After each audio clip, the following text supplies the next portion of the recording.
Good morning, મારું નામ શાંતિ Solanki, વેસ્ટીજમાં એગ્રીકલ્ચરમાં work કરીએ છીએ અને આજે એક આપણે જબરજસ્ત રિઝલ્ટ મળેલું છે જ્યાં આપણી વેસ્ટીજની ઓર્ગેનિક પ્રોડક્ટ યુઝ થયેલી છે. તો જેમના હસ્તક યુઝ થયેલી છે તો એમની સાથે મુલાકાત કરવી અને વાતચીત કરવી. તો તમારું નામ જણાવશો? પટેલ ઘનશ્યામભાઈ, ગામ બોટાદ, વેસ્ટીજ એગ્રોમાં કામ કરી રહેલ છું. અને આપણે એક ખેડૂતને આપેલું છે જે ગામ છે શિરવાણિયા, અને તેમનું નામ છે હરેશભાઈ કાનેટિયા. તેમના ઘઉંનું રિઝલ્ટ પોતે ખેડૂત આપશે. તો હવે જેમ વાત કરી ઘનશ્યામભાઈ, તો આપણે જે ખેડૂતભાઈએ યુઝ કરેલી છે પ્રોડક્ટ અને એમની સાથે જ વાતચીત કરવી અને શું રિઝલ્ટ લીધેલા છે એ પોતે જણાવશે.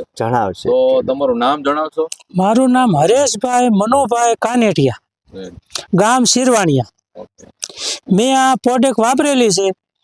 એટલે ઈ ખાતર જે વાવવાનું દીધું હતું 2 કિલો ખાતર હતું અને 15 કિલો ઓલું હુમિક દાણા હતા. ઈ મેં વાપર્યું છે, ત્યાંથી રિઝલ્ટ મને સારું મળ્યું છે. બાકી કોઈ જંતુનાશક કે કોઈ પ્રકારની દવા કે ખાતર કોઈ મેં આમાં વાપરેલું નથી. અને ઘઉં થયા 2 મહિના ને 66 દિવસના. 2 મહિના 7 દિવસ. 7 દિવસ.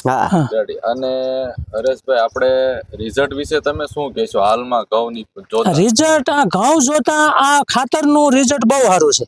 બરોબર. હા, મેં ડીએપી 12-32 વાવતા તોય આવું રિઝલ્ટ નતું દેખાતું. સરસ. અને આ તો પહેલી ફેર ખર્ચો કર્યો, પછી તો કોઈ ખર્ચો જ નથી. બરોબર. પાયામાં એક જ વાર નાખ્યો. સરસ. અને ઈ પહેલી વેલી માં હતી એટલે હરખું નાખતા ફાવ્યું નતું, ઘાટું પારવું ગયું હતું. પણ રિઝલ્ટ એનું પૂરું મળ્યું. અત્યારે ઘઉંમાં તમને દેખાય ઈ રિઝલ્ટ ઘાટું પારવું ગયું હોય. સરસ સરસ. તો જેમ હરેશભાઈ કીધું તો ઘઉં પણ સેજ બતાવી દઉં. આ હરેશભાઈ ના ઘઉં છે અને જબરજસ્ત અત્યારે તમે જો ડુંડિયું અને વિકાસ. જેમ એમને વાત કરી કે ભાઈ બીજું કોઈ પણ ખાતર આમાં એડ કરવામાં આવ્યું નથી અને રિઝલ્ટ બહુ જબરજસ્ત મળેલું છે. કોઈ પણ દવા છંટકાવ નથી કર્યો. અને લાસ્ટમાં હરેશભાઈ તમને પૂછવા માંગીશ કે આ વસ્તુ વિશે તમે બીજા ખેડૂત ભાઈઓને શું કહેશો? બીજા ખેડૂતને આપણે એમ કહેવી કે આ વાપરવા જોગ ખરું, કે ખર્ચા બચે અને ઉત્પાદન વધે. અને જમીન આપણી એકંદરે સુધરે. હા, એ જમીન તો સાહેબ સુધરે એ તો બીજા વર્ષે આપણને ખબર પડે, પણ એ પહેલા તો આ લાભ પહેલા દેખાય છે. તો જેમ વાત કરી હરેશભાઈ કે ભાઈ આપણે નથી કહેતા કે પહેલા તો ખર્ચો આપણો બચે અને લાભ મળે. અને જમીન સુધરે એ તો બીજા વર્ષે ખેડૂતને ખબર પડે. સરસ સરસ. કે આ જમીન સુધરી. ખર્ચામાં તો પોતે સ્વીકારે છે. સિંગમાં એમને કેટલો ખર્ચો કર્યો હતો? સિંગમાં મેં 20,000 નું ખાતર નાખ્યું હતું. ઓહો. 20,000 નું ખાતર મેં નાખ્યું હતું, તોય જોવે એવી મને ઉત્પાદન મળ્યું નતું. બરોબર છે.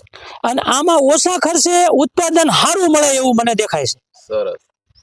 તો આ વિડીયોના માધ્યમથી ખેડૂત ભાઈઓને એક જ મેસેજ દેવા માંગીશ કે વેસ્ટીજની એગ્રીની ઓર્ગેનિક પ્રોડક્ટ એકવાર જરૂર યુઝ કરવી, જેથી કરીને પોતે યુઝ કરશો તો પોતે અનુભવ લેશો અને તમે રિઝલ્ટ પણ જોઈ શકશો. તો થેન્ક યુ.